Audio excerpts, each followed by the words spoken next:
Good evening. Hope you're having a lovely, lovely Monday. My name is Medrin Nyambura. Welcome to the show. This is the day. It's a brand new week. And as usual, on Monday, we look at stuff that can grow you as a person, especially in your career and what's happening. So one of the things that's very dominant right now is the fact that you have so many young people looking for jobs. They don't know where to start. And there are two ways to look at it. On one hand, you have people who've gotten the degrees, the diplomas, the education. They still have no jobs. And then you have those who are street smart. They found their way to use their skills and they have jobs.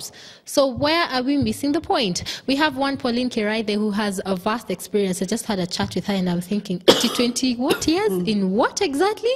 Hi, Pauline. Hi. How are you? I'm good. Look at the world go round. It's so good to meet you again. Yes. So I know you run Talent Guru 254 Yes. and you deal with career coaching, especially for young people. So sorry for the cold. We're going to be okay. Yes.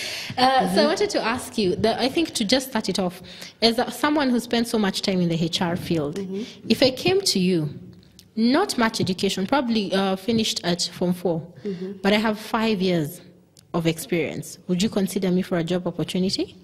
Yes, it depends on what job it is that we are interviewing for, yeah? So it depends on which job. So there are certain jobs that actually don't require degrees, yeah? And unfortunately, with our education system, we've made it look like for you to get a job, you need to get a degree. So there are certain jobs, especially at the technical, there are more technical jobs at the entry level part of the organization. You don't need degrees. You need degrees usually when you're moving up the hierarchy. More of the supervisory and management jobs. Yeah, so not everybody requires a degree, but it can be actually an entry point for you to get into the career of interest or your area of passion. And then as you're working in that career and you're passionate about it, then you can now start looking for the degree. So it's not a must for everybody to have a degree. Thank you for saying that, because there are people who maybe don't have the opportunity either because of funds or opportunity. But there's something you've mentioned that our system still allows for that to happen, because as it stands now, papers are still something that either lock you out or get you through the door. And what happens that even if you have the skill or the experience, you don't even have the platform to express that. What has been the impact of that? That papers are the ones that eliminate people. Yeah. It depends on the jobs. If you look at how jobs are advertised, if you look at job adverts in the paper as well as also online, majority of the people have gone online, they specify their job requirements. Yeah, so there's some specific roles that would require a certificate, so specific ones that require a diploma, and others degrees. Yeah, so it's very important for people to also look at the jobs that they're looking for and what they require. Yeah, so as you're applying for the job, ensure that you either have the right skills as well as experience required for those particular positions. Yeah, and not assume that all jobs require degrees, because I truly believe not all jobs require degrees. And a lot of people are spending a lot of time and money equipping themselves highly. You know, you can actually overqualify yourself to the point where you actually knock yourself off a position. I get you. Yeah. I'll give you an example. I remember I used to do numerous interviews, and I'd find fresh graduates who've actually taken their degrees and gone straight to do their masters. That one, you quickly disqualify yourself. You understand why? Because you're overqualified, yet you have not taken time to understand the craft and experience the role. Yeah? I hear you. Yeah. A master's program should essentially be taken when you've taken time to understand the role, and it's actually going to add on to your experience. So most people who take master's programs is after you've worked for a couple of years. Yeah, this business of people going straight from one degree to the next so that you're just collecting papers, it just remains papers. Yeah? But it doesn't add value in terms of the contribution, in terms of the knowledge that you would bring into the role. And I can tell you, I did my master's. When I did it, I had already worked. So it was so relevant it was so relevant to the job that I was doing. I remember even my lecturers used to tell me, so tell us. We actually practically taught class with the lecturers because he had the technical knowledge, but I had the practical experience. Okay. That's when a master's makes sense. Yeah, when you've experienced, you've actually done the role, and then now you're just adding on.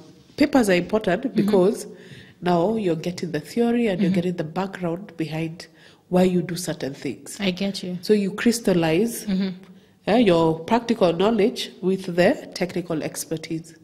Yeah, so papers are important, but it's when you take them, so that it solidifies now your experience. You understand? I hear you. You know, there's something you're saying, this business of going for a master's. Because what happens, a young person does a degree and they don't get a job. What does your mom or your dad tell you? Go do the master's, then we'll say that you'll get a job. So you're saying, no, don't do that. No. Okay. You're not meant to do that. Okay.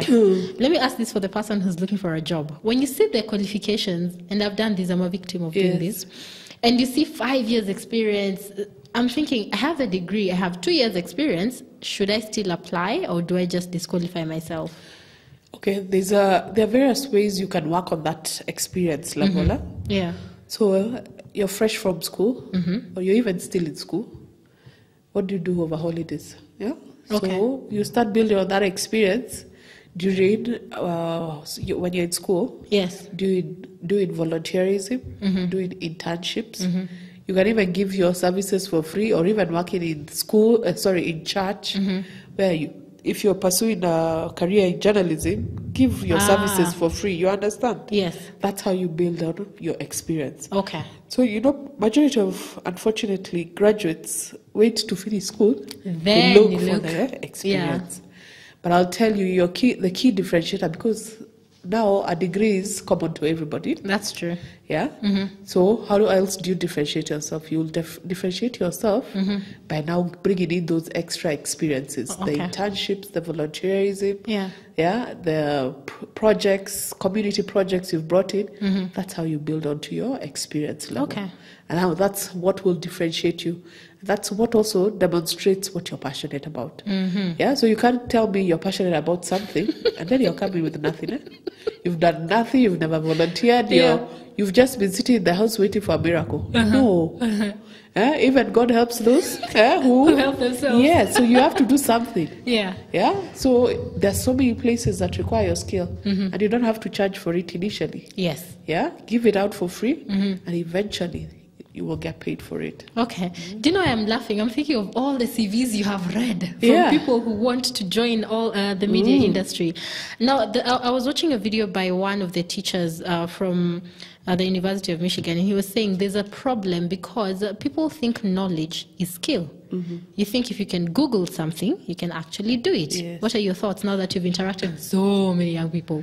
So knowledge is knowing how something works. Yes. The knowledge. It's just you knowing a certain theory. Let's look for an example. You remember physics? The way we used to be told what is velocity? How do you remember that? I remember. Imagine physics. Anyway, you remember those theories. That is now knowledge. You know the formula and you know how to calculate velocity, isn't it? Yeah. But now, skill is how to apply that knowledge. Okay. Yeah. So how is it applied practically in a job? Yeah. So like maybe in a factory environment. I'll give you an example. Like in the printing for newspapers, they use those theories we used to have in physics. Yeah, about filtration, titration, how the ink would fall on, and how it attaches itself to the paper. It's a science. Yes, it's a science. But now for you to practically now know that is if you've actually now spent time doing it practically, and you will only get those skills if you're doing it practically. So knowledge, you can have the theory, but if you've never done it practically, it would be there's a big gap between knowledge and skill. Okay. Yeah. So skill is very important because now you've applied knowledge and you've actually seen practically it's not as straightforward as the theory said. Exactly. So there may be other environmental issues or factors that will even affect the application of those theories. You understand? Okay. So knowledge is important. It's important to know that that exists and that's how it works. Yes. But it's also very important and more paramount for you to practice it. Okay. And that's through skill. Okay. Yeah. I hear you. There's someone who said you can't learn how to swim by Googling how to swim every day. You imagine it. Yes. Yeah. That's a very good example. Yeah. You can learn all the styles of swimming, but put yourself in the water. You think it will come automatic? It doesn't. Okay. First of all, there's the aspect of they haven't told you there's breathing. Keeping your body afloat. That's true. Yeah? So now that's the skill itself. Okay. Yeah. I hear you. I was having this conversation with someone who's getting closer to their 50s, and they were telling me the issue is that we have a generation where there's a lot of respect for what you know here. Yeah. Yet they come from a generation where they respected what you could do with your hands. You're nodding, meaning you agree. Yes, I totally Why is that? agree. Yeah, but it's what I said earlier. I think there's a generation of trying to acquire a lot of knowledge, but there is very little focus on trying to apply it. Yeah? So in terms of people knowing where information is, they are very savvy with that, and especially even with technology, it's even made it easier. Yes. Yeah. So the truth is, you have no excuse not to know now. Okay. Because there's Google, there's everything. Yeah. But how many people actually are able to translate that knowledge practically and actually use it for good? Yes. And I can tell you that's why even you can see a lot of industries are dwindling in terms of productivity. That's true. Because there are very few people who are coming up with new innovations and new ideas. Yeah, and the reason being either they ended up pursuing the wrong careers, so they're not passionate about what they are doing. But previously, people perfected what they did. They perfected their craft, and that's how you found innovations keep developing. Yeah, but how many new ideas do we come across nowadays? They're few and far between, isn't it? Yeah. Yet the knowledge level is actually much higher than before, isn't it? Yeah. Okay. So it's that thing of being able to translate what you know and practically now innovating and using it practically. Yeah, to either create new jobs or in your current job. Okay. Yeah, I remember when our parents tell us for them they were gotten from high school and then asked to go to university, and now we have the flip side of that. And when we come back, I'll be asking her the question on whether universities have actually impacted on the quality of papers. If you have any question, 22316 is the number to text, or 0786 316 316. And we are talking about papers versus skill. What is more important? We'll be right back. Family TV. We are also live on Family Radio. And today is Monday, talking about current affairs, stuff that's happening. And I have Pauline Keraithe in studio talking to us about the importance of papers, skill, and where do the two meet. Now I have a question. You mentioned, the information age is here and everything is changing. Then came in social media. You do not need anything to be on YouTube. You just need to have a phone, good lighting, and if the sun gets you at the right time, perfect. Shoot a video, do a couple of those, be a celebrity, work with brands, be a marketing brand. That's it. So it's like social media has literally overturned the need for education, not in all cases, in some. Is this sustainable for those who are doing it? Do you have an example of somebody who's managed to do that, what you've just described? Can I mention them? Some of them are in the secular world. Are they able to do that? Yeah. I have people who do that. As influencers? Okay. So these are the people who have vlogs. You're talking about vlogs. Those daily vlogs. Pauline, why are you saying it like that? They're called vlogs, isn't it? They are. Yes. So the vlogs, the blogs, the Facebook videos, Yes. Okay, so I guess it's important to have influencers in society, and they will always be there, because they feel passionate about certain subjects. Yes. Yeah, and areas of, and they have specific areas of their passion, isn't it? So it's fine, they have their space. But my issue is, okay, if you decide that is the line that you want to take, how long can you do it? Yeah, that's what I'm wondering. It's about sustainability also, yeah. So the thing is, the reason why people go to school and the reason why they pursue careers is you need to have a craft that will take you through your life for the long haul. Yes. You understand? So if you start vlogging, Clearly, I know how you feel about it. Vlogging Yes. in your 20s, you think you'll be vlogging at 50. Huh? Yes. You won't be able to do that. You understand? Yeah. So you see, that's more of short-term thinking. Okay. Yeah. Yeah. So yes, you can do the vlog as a hobby, which I have no problem with. You can make your money, but still pursue a career that will sustain you. Okay. Yeah. So it can be a career, it can be a business that you want to start, be an entrepreneur, but you have to find a craft or a profession. To Okay. do. Okay. Yeah? Otherwise, you need a livelihood, isn't it? Yes. Yeah. You know, there's a lady I hosted as well who runs her own HR consultancy firm. And she kept asking me if the celebrities of this world have 1 million followers of this world. So for people who say, you know, ditch the career path, ditch everything, let me concentrate on this. And hopefully in 5-7 years, it's going to pan out. What are we telling them? On the vlogging. On the vlogging. So all I'm just saying is, if they decide that is going to be their mainstay, Yes. they need to be very clear about it. That it is sustainable, for one. Yeah. Yeah, because number one, even monetizing social media, I know even in mainstream media, Yeah. it's been one of the hardest things to do. Okay. Yeah.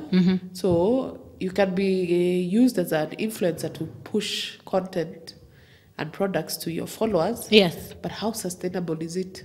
Okay. For the long haul. Yeah. Okay. I know there are celebrities. If you're a celebrity, I know there are big celebrities who are making money through social media. Yes. But if you notice, they just don't rely on social media alone. Okay. They have other brands that push their bigger brand. Ah, You okay. understand? I hear you. Yeah. So it can't be the only thing that you do. Okay. Yeah. So don't think vlogging can be a full-time career. Okay. Yeah. Yes. And Pauline has said vlogging is not a full-time career. Another thing is that we've seen over the last 10 years, we've seen so many schools, these are tertiary schools coming up and universities. And you know, before, when you said you had a paper from a certain school, people would think, my goodness. Then now you're like 20 of you at the reception waiting to be interviewed. So has the increase of schools interfered with the quality, or is it that we compromise too much? Yes, it has definitely, watered down the quality of what we used to think of a graduate. Okay. You know, before, for you to say you're a graduate from the university, it was wow. Yes. People knew there was a certain standard and quality to expect from you. But now what has happened is even the technical colleges that used to be colleges for diploma and other higher diplomas have also turned to be universities. So what has happened is, even in the long, I remember even before, to even get into university, there were certain marks you had to get. Yeah? But now it seems like anyone can get into the university, provided you can do a bridging course. So what has happened is now the final product in terms of the quality of the graduates coming out from the universities has actually been watered down. And that's why we struggle even when we recruit new people into the organization. I can tell you, I used to invest heavily. I used to invest heavily in orientation programs, even in skill training, because the majority, and you know anyway what happens in universities. Exactly. Majority of the people even don't attend school and class. So you have half-baked graduates. I knew you were going to use that word. Yes, it has. That's the truth. Yeah. It has been watered down. Before, for us, when we went to university, you sat through those classes. Yeah. There was nothing like somebody goes and does for you exams. I hear now you've become high-tech. Even people do for others exams. Pauline, what have I done? Unbelievable. Yeah? Yes. So that's what's contributed to those half-baked graduates. Yes. And then that's the problem, because now when we hire you into the workplace, what you sold yourself and what you're doing practically, it's crazy. Wait, are we good at selling ourselves that we lie? People are able to sell themselves. Okay. The problem is now when the proof of the pudding, when it comes to you are showing us now what you actually sold that you can do. Even just basically writing skills, it's impossible. I have to mention this. There's an organization you worked for where I interviewed. And we were required to write. Yes. And I'm telling you, we were slashed by, I think, 2/3. Yeah. Yeah. And writing is a basic skill, isn't it? Yes. You can't be a journalist if you can't write. Yeah? Yeah. That's but now, true. Unfortunately, because of social media and because of SMS culture, people abbreviate everything. They forget when you're writing formally, yes, it should be proper English. Yes. So when you come and abbreviate on a comprehension, obviously it won't be picked. Yeah, so that's now that aspect of half-bakedness. Because a graduate previously knew there's a certain decorum that you have to carry yourself when you're going to a workplace. Yes. There's a certain standard that you have to meet in terms of even just how you write your letters, how do you address your superiors, Even emails. Even how do you email. Those are the basics, but that has been thrown out of the way. Okay. Yeah, so those are the skills that now need to come back. Yeah, because that's how you eliminate yourself from the process. Yeah. Okay. So I'm thinking as a business owner or someone who runs a company or a HR practitioner. So how do I go about it? Because we have companies like PwC who will go to the campuses and actually pick people for themselves and train them, which I think for them, they think, here we go with an extra cost. So how do they go about it? Do they do that or what happens? Yeah, that's what majority of the companies now do. Because even when I was in media, what we used to do is we used to go to all the private and public universities, but we would pick the best cream. The people who were demonstrating skills and talents in media. But after that, we still wouldn't, even with the cream, we would still have to take them through training. Thorough training. So it's actually an extra expense to the company. Organizations. Okay. So we would even have to train them an extra 1 year, full time. Okay. Practical skills now. That's where the practical skills come in. And that's where now you can see this person is ready. They can actually go, and actually do the work comfortably on their own. Okay. So companies have had to now also put in a budget for graduate training programs, for robust internship programs, so that you can upskill the fresh graduates. Because if you take them straight from university into your job, you'll spend more time correcting the work. So you'd rather now set the standard and actually also expose them to the right business skills that you require. Okay, so basically what is compromised is paid for on the other side. Yes. Okay. Somebody has to take the tab. Okay. So I'm trying to think, so do you open up your organization where you say, you know how we have auditions? Yes. Where if you have the skill, you take in someone and train them. Is that the way to go? Because then if I pick you and you have a degree, but then I can't trust you till a year later, is that why we see that happening? By the way, it works both ways. Even the one who is self-taught and has skills, there's still some certain training that has to be done internally. So that now you can actually be able to put them on air. To actually present you as a brand, you understand? So there's a lot of investment that's still done by organizations. To have that final product. This question was posed to you by one of my producers here, and she felt so strongly about it. She told me, please ask Pauline, why is it specifically in the media industry? You will have, on one hand, you have someone who, again, went for the internship, they have their degree, they've done what they need to do. And then you'll have a comedian who will become a superstar on Facebook, and the next thing you know, they have a radio show, a TV show, and their brand, and that becomes sustainable. Is that unfair to the person who went to school? That's, I think, the story of talent. Yes. So it's about your talent. So even the one who went to school might have a different type of talent, maybe that they don't know about or they've not nurtured. But the comedian, try being a comedian and try and make people laugh for an hour. That's hard. It's a hard skill. And it's a learned skill over time. So that's why you'll see the comedian will even earn much more and faster. Because it's a rare talent and it's a rare skill. And it's not a skill that I'll just go out there and get good comedians.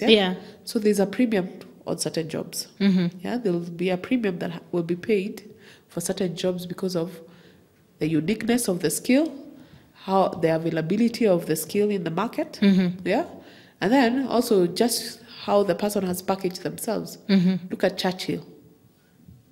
I'm telling you, that's the African story right there. Yes. He started out as a comedian. A comedian. Look at him now. Yes. Yeah, it's how he has also packaged himself and branded himself with time. So there are also comedians who are good, but they've never done anything about personal branding and how to package yourself. Ah, okay. So what you will ask as your price, as that local comedian, and the one who's packaged himself, like Churchill, you think they are going to ask for the same? No. So it's also about what you do with your skill and your talent. Okay. How do you package it? Okay. Yeah. How do you present it to the world? Yeah. And they say you're worth what you think of yourself. So if you package yourself well, then you can command whichever price that you ask for. And that's why you'll find that comedian will come and earn 3 times the people who've been there. But it's because he knows his value and he's packaged himself in a way that you need his skill. Okay. Yeah. I hear you. That answers a very heated debate that happened earlier today. You're asking. I know. It's always been an issue in media. Yeah, because people wonder then why bother to go to school? If I can do this and get the job, then why bother? But it's not easy to be that comedian. Okay. Yeah. So the thing is to appreciate people's talents. Yeah, and also respect people's talents. I always say respect people's hustles. People's talents are different.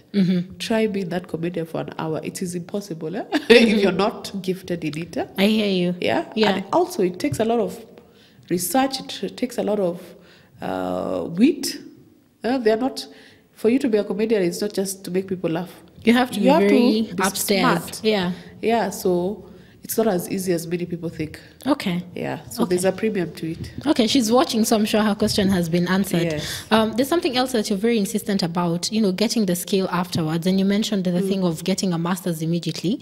And I wanted to ask, if I do get the job today, I have that skill, I am getting the experience.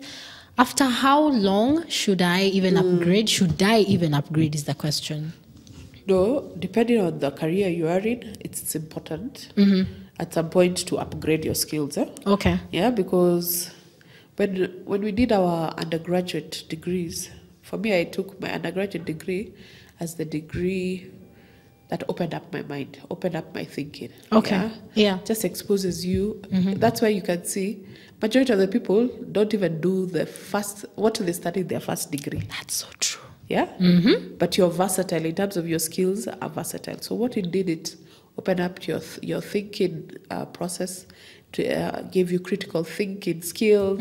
It gave you ability to even be able to express yourself in written form and also verbally. So it gives you that versatility. Yeah. Okay.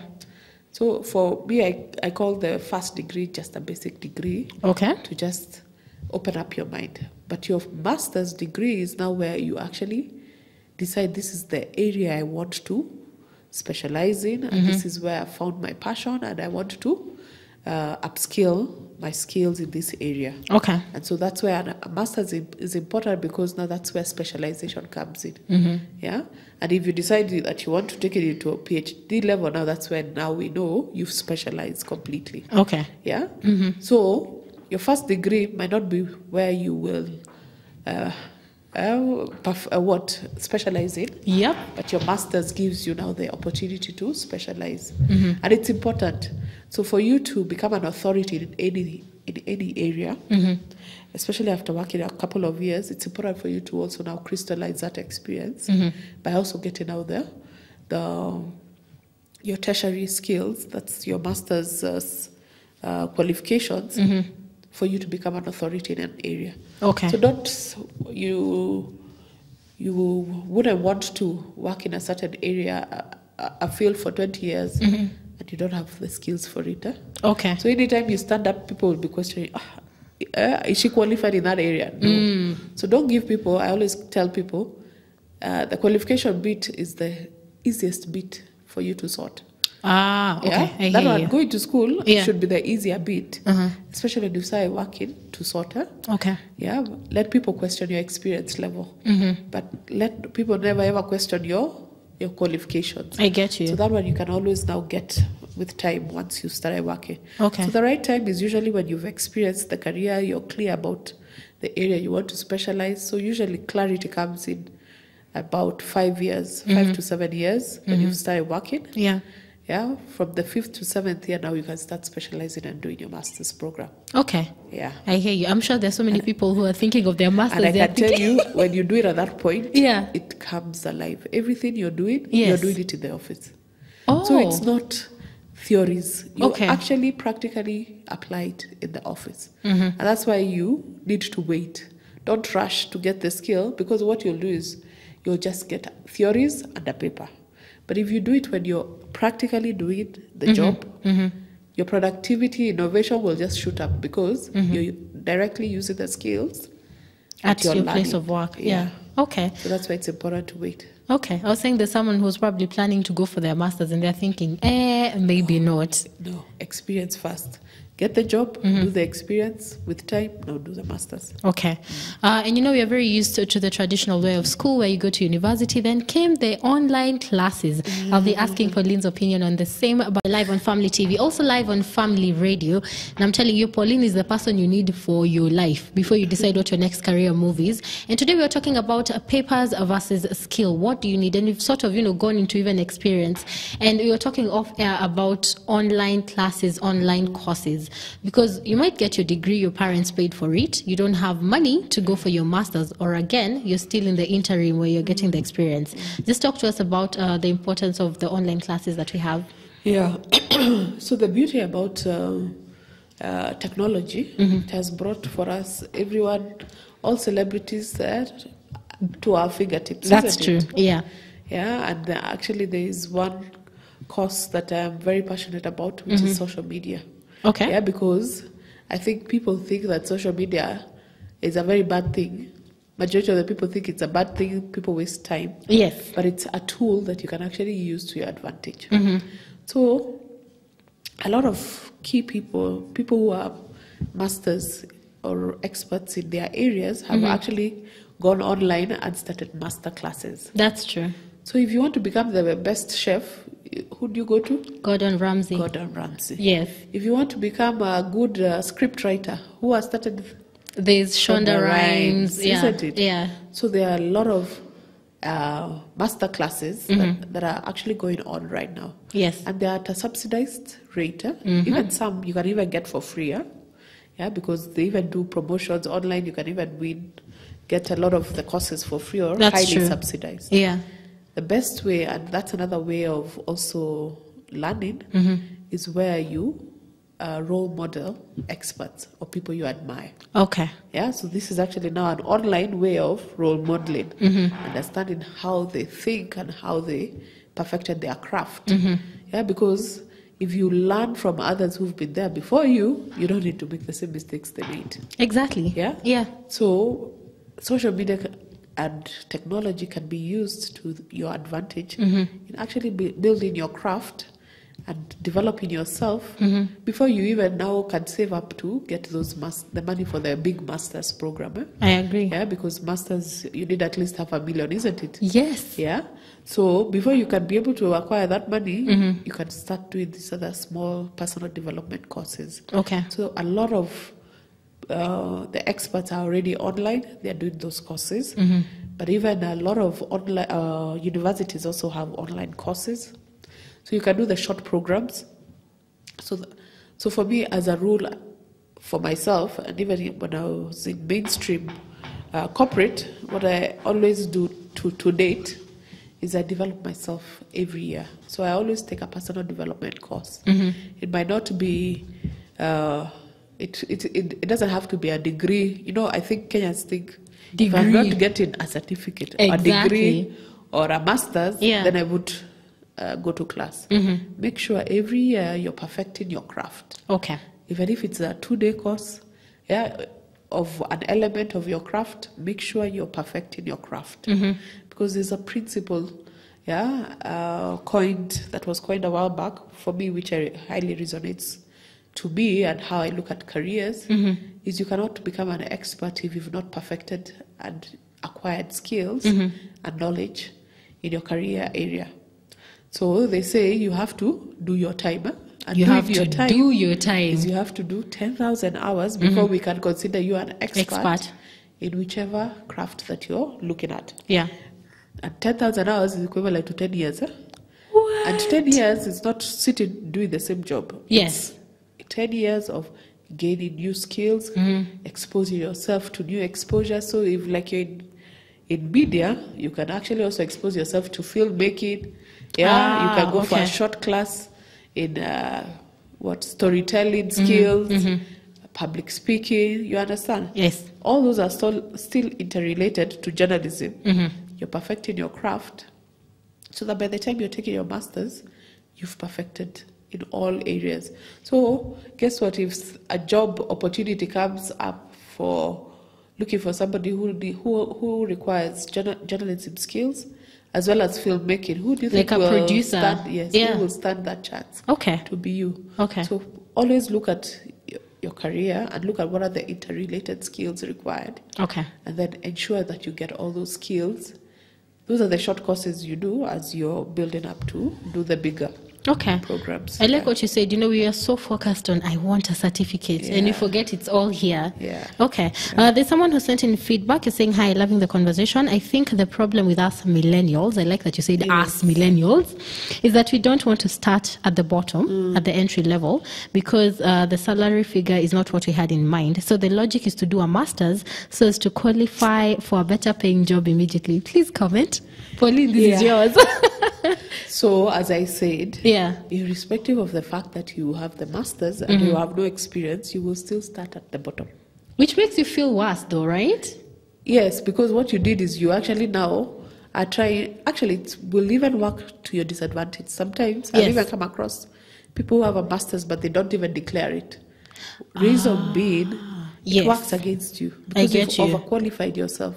So you end up being too qualified for the role that we are recruiting for, and we know if we put you on the role, you'll become dissatisfied. Yes. No, inadvertently, you'll become dissatisfied because you think, I have so many skills, or is it I have a lot of knowledge? Yes. But you're not paying me for the knowledge. Yeah. But as I said, we need you're paid for skills, your ability to translate that knowledge into the role that you've been hired. Okay. Yeah? Yes. Yeah, so that's why I was saying you wait until the right time to take the master's. Okay.